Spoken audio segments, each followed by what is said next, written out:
Foi em Lagoa Grande, tá com 13 anos isso que eu vi. Lagoa Grande fica para que região? Aqui, município de Matões. Ah, aqui. fica dentro do município de Matões. É. O senhor saiu para uma caçada? Saí para uma caçada e lá os meus amigos já eram acostumados a me dizer que a gente via. Aí a gente, quando ia fazer a varrida, já deixava as coisas num lugar sombreado, que é o lugar que a luz não atingia. Aí eu fiz a varrida, aí quando deu umas 8 horas da noite mais ou menos, eu desconfiado deixei as coisas lá escondidas. Aí eu dei um tiro, entrou a caça, eu dei um tiro, matei quando eu boto aqui no meio da barrida, aí a luz vermelha, já clareou tudo, eu corri pra lá. Que horas era isso aí? Isso de 8 para 9 horas da noite. Aí eu fiquei, tive a luz, aí eles começaram a rodear a bola de coco fechada. A gente sunta a zoada dele, a zoadinha assim, lenta como uma geladeira. Tão zoando assim. Baixo? Baixo, meio baixo. Aí aqui e acolá eles pagavam a lâmpada, aí ficou tempo. Isso com 1 hora mais ou menos, eu pensava que tinha ido embora, eles focaram outra luz, azul assim. Aí tornaram suspender, aí rodaram. Aí ele ligou a luz branca, normal, aí viajou, aí foi até onde eu não vi mais. Aí nós matamos um tatu, nós estávamos indo pro paiol às 10h30 para 11 horas.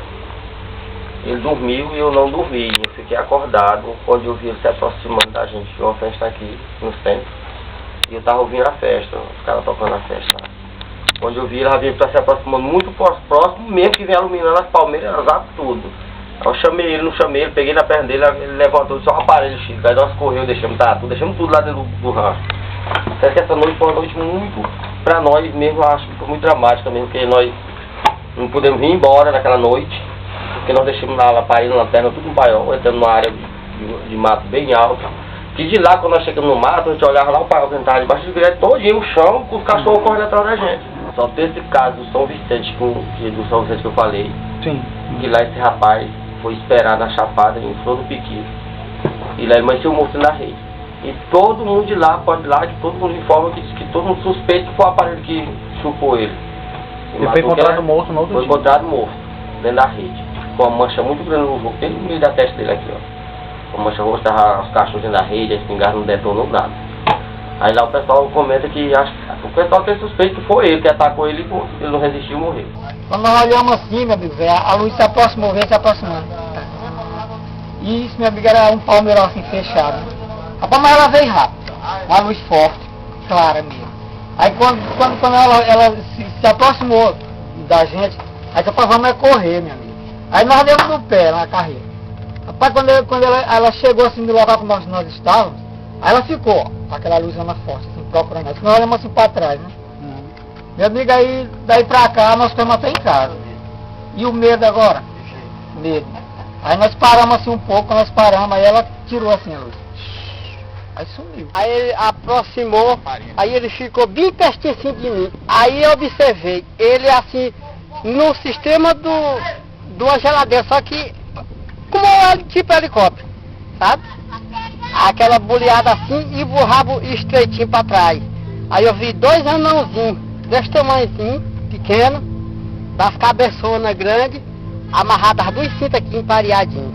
Você viu como? Você tinha algum... Dava pra ver? Dava pra ver ele chegar mais ou menos a distância desses fios aqui, ó.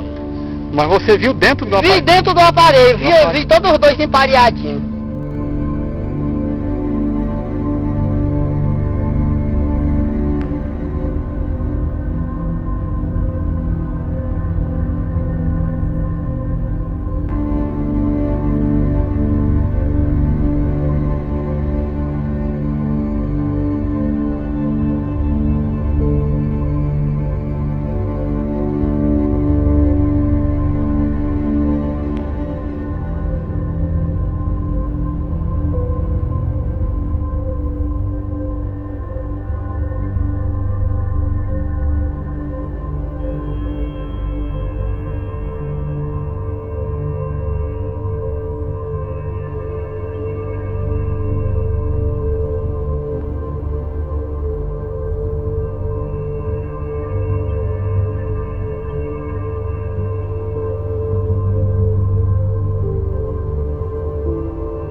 Seria gratificante para os ufólogos se soubéssemos o propósito e preferência dos OVNIs por determinadas regiões. Talvez já tivéssemos milhares de fotos e filmes com qualidade superior à que existem hoje, pois em muitos casos já estaríamos, quem sabe, no local antes do seu aparecimento. Difícil, na realidade, é tentar explicar por que pequenas cidades e lugares tão isolados das capitais tornem-se alvos preferidos dos OVNIs, não deixando de ver que em situações inversas eles nos surpreendem e deixam-nos confusos quando aparecem em grandes metrópoles. Necessitamos a todo custo de respostas que nos permitam abrir caminhos quase intransponíveis para o fenômeno, e juntamos pedaços desse imenso quebra-cabeça, gerando suposições que só o tempo irá confirmar se as mesmas são verdadeiras. Não quero ser o dono da verdade, mas quem sabe um dia fazer parte dela. Mergulhados em todas as respostas, saciar de vez as questões mais intrigantes quando o assunto é a ufologia. Parnarama, por motivos ainda desconhecidos, foi escolhida para ser palco de uma intensa onda ufológica, como muitas outras espalhadas pelo país. O fenômeno em si representa mais um mistério para as nossas confusas ideias, mas acaba levantando hipóteses geradas por muitos com o desejo real de entender todas as ocorrências. Não sabemos o objetivo desses seres por aquela região. Talvez nossas humildes suposições estejam muito longe do caminho certo. Mas, juntando fragmentos de tudo isso, quem sabe um dia nós desvendaremos todo esse enigma. Afinal, não há segredos que perdurem por toda a existência. Os depoimentos que acabaram de ver foram colhidos em 2008 e 2009 na zona rural do município de Matões, no estado do Maranhão. Estive por lá com outro grupo, a União de Pesquisa Ufológica do Piauí, a UPUP, fazendo pesquisas e vigílias na localidade Mandacaru, o que pude constatar que as intensas ocorrências coincidiram com a onda ufológica de Parnarama, o que reforça a ideia de que para o fenômeno ufológico não há fronteiras. Coincidentemente, em julho de 2008, fizemos nossa primeira vigília na região e tivemos um interessante avistamento de um objeto do tamanho de um automóvel que a menos de 500 metros surgiu por 4 segundos sobre umas palmeiras e desapareceu. O fato comprovou que as manifestações continuam numa escala bem menor. Foram colhidos outros interessantes depoimentos naquela investigação. Estes ficarão para ilustrar outros episódios, já que a série segue uma cronologia histórica das investigações. Estes relatos das testemunhas servem como indicativo de que os OVNIs nunca deixaram a região. Talvez tenham mudado a forma impactante de agir, mas com certeza devem usar outros mecanismos menos perceptíveis ou, quem sabe, atuando em zonas mais isoladas. O difícil acesso a esses lugares e a falta de contato dos investigadores com os seus moradores talvez gere um suposto silêncio das ocorrências, mas elas continuam.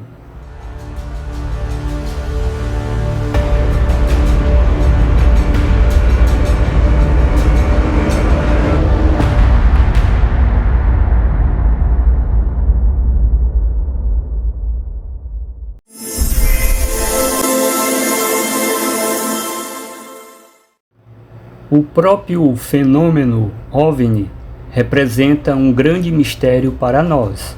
Imagine se tentarmos explicar por que ocorrem com determinadas pessoas vários contatos ufológicos. Seria como se procurássemos um pequeno peixe em um oceano profundo e escuro.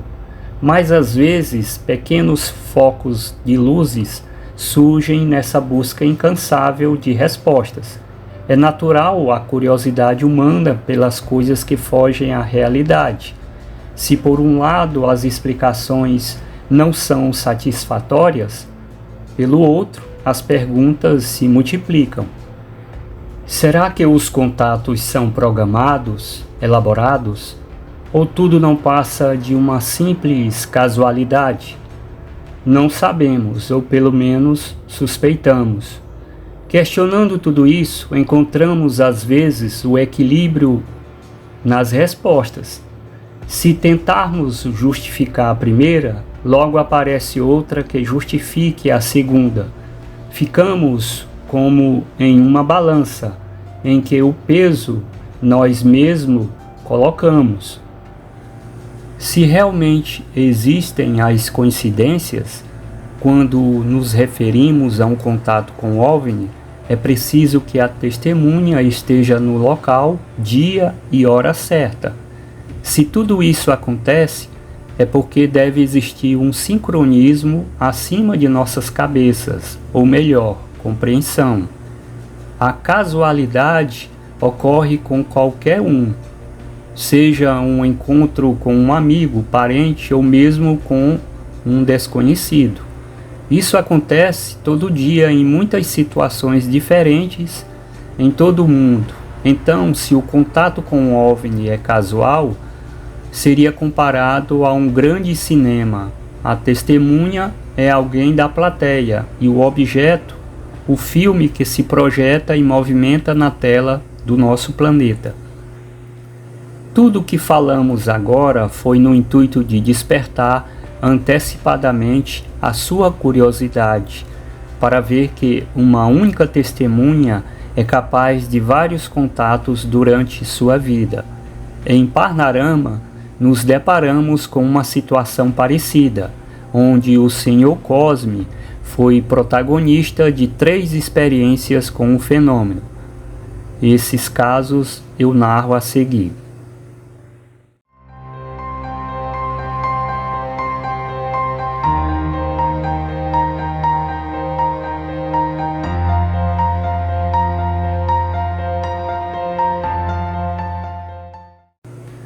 O caso ocorreu com o Sr. José Cosme Moraes da Silva, casado e residente naquele município. O fato aconteceu durante uma caçada noturna, junto com um amigo de nome João Bernardinho.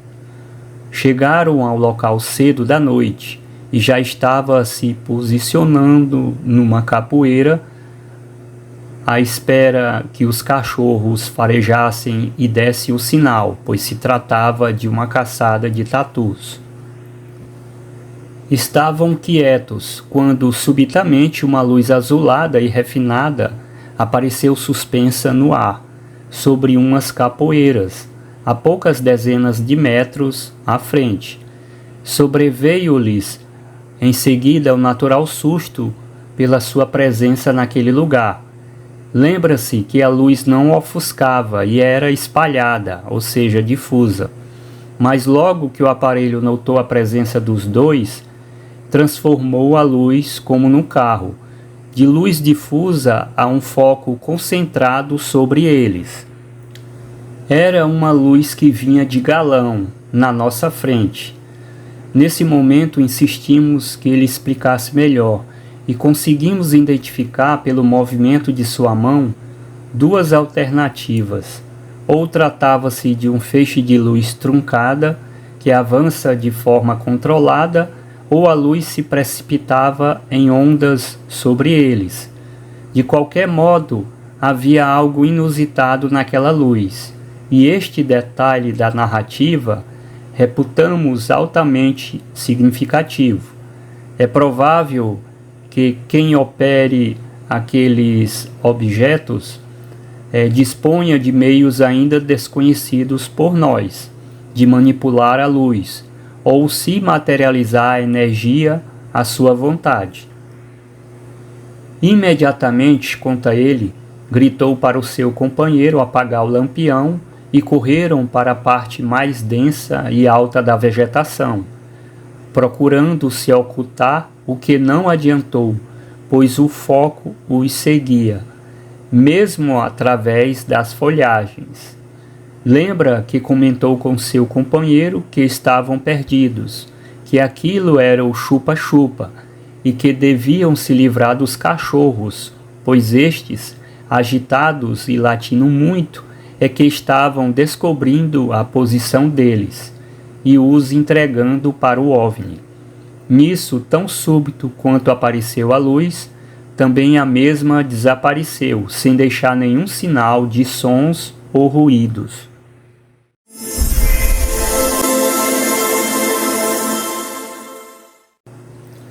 O segundo caso, o Sr. José Cosme relatou-nos que aconteceu em 1985, quando, viajando no horário aproximadamente à meia-noite, acompanhado do Sr. Santiago, seu cunhado, notou uns reflexos de luz nas palmeiras próximas do local por onde passavam.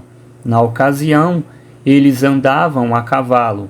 Comentaram que deveria tratar-se de um farol de um carro, mas ao mesmo tempo questionavam em como o fato era estranho, pois a estrada era precária e ainda tinha o agravante de terem de descer o barranco com os animais.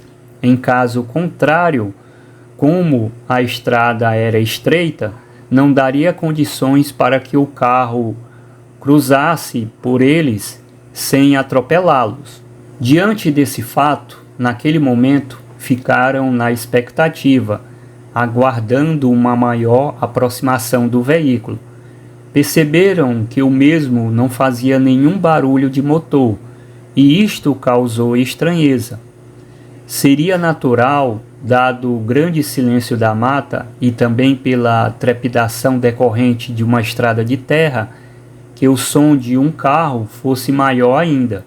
Subitamente, a fonte de luz já estava bem próxima deles, por trás e numa altura de 2 a 3 metros, chegando a provocar uma sensação de calor nas costas dos dois homens.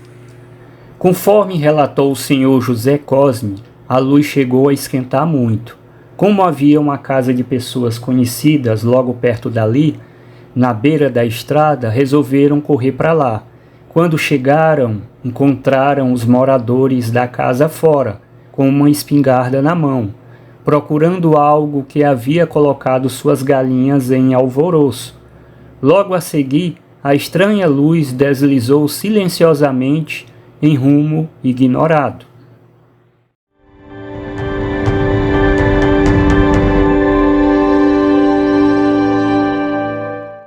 Esta foi a terceira vez que o Sr. José Cosme passou por uma experiência com OVNI. Desta vez estavam ele e um amigo pescando de vara às margens do rio Parnaíba, a alguns quilômetros a montante da cidade de Parnarama. Era cedo da noite, aproximadamente às 19 horas. Tudo começou quando perceberam algo como relâmpagos a clarear o céu. Eles estranharam, pois estavam fora da estação chuvosa e o tempo limpo em toda a sua extensão. Observaram muitas estrelas em todo o firmamento. Somente depois dos fatos acontecerem durante o resto da noite é que eles fizeram a conexão de que tudo de estranho que observaram antes já prenunciava o que de fato aconteceria. Continuando a pescar, separado a poucos metros do companheiro, um tempo em que eles calcularam de 1 hora depois do estranho relâmpago, ele vê acender de súbito e bem à sua frente uma luz forte, mas que não ofuscava. Quando de imediato ele tentava entender o que estava acontecendo, a mesma luz apagou e se deslocou rapidamente, acendendo já por trás dos dois pescadores, a aproximadamente uns 20 metros. projetando suas sombras nas águas do rio. Apavorados e estranhando todos estes acontecimentos, reagiram, largando tudo e procurando se esconder dentro de um balseiro situado nas proximidades. Logo que se ocultaram, a luz, branca e fina, não apagou de todo, mas ficando ali estacionada durante várias horas, ora aumentando, ora diminuindo o brilho, como se pulsasse lentamente. Não perceberam nenhum ruído ou cheiro estranho. Tinha em mente o pensamento de que, seja o que fosse aquilo, estava à sua espera. Depois de um certo tempo, a luz desapareceu por completo. Quando não notaram mais nada de anormal, resolveram sair caminhando por dentro de um capinzal alto, chegando perto de um juazeiro, que é uma árvore nativa, com a intenção de se protegerem melhor. Foram surpreendidos de imediato com uma luz vermelha em foco ou feixe sobre eles. A mesma era concentrada, parecida com um refletor móvel, pois se movimentava, segundo a testemunha. Nesse momento, também observou um ruído parecido com um dínamo de bicicleta, quando está ligado, girando em contato com o pneu. Rapidamente gritaram um para o outro, para retornarem ao balseiro, e lá ficaram, dispostos a não sair mais dali, até ao amanhecer. Ao que tudo indica, parece que o objeto desconhecido perdeu o interesse por eles, porque embora sem que os dois chegassem sequer a perceber sua forma, pelo escuro que fazia, notaram que ele, o OVNI, estava pousado no chão, bem próximo dali. Havia também pessoas em movimentos próximo ao objeto, e barulhos familiares, como pancada semelhante ao fechar da porta de um automóvel. Notaram ainda conversas numa linguagem estranha para eles, e galhos secos quebrando ao ser pisado. Com referência à voz, a testemunha afirmou que pertencia no máximo a 2 ou 3 pessoas. Eram vozes masculinas, calmas e num tom só, sem altos e baixos. De um momento para o outro, cessaram todos os barulhos e movimentos, e após uma longa e apreensiva espera, começaram a desconfiar que não estivessem mais ali. De fato, eles não sabem que instante eles se retiraram. O certo é que aos primeiros clarões do dia, viram aliviados que tinham ido embora. Deixaram no local, segundo o Sr. José Cosme, muitas pegadas no chão, correspondendo a calçado grande, número 42 aproximadamente.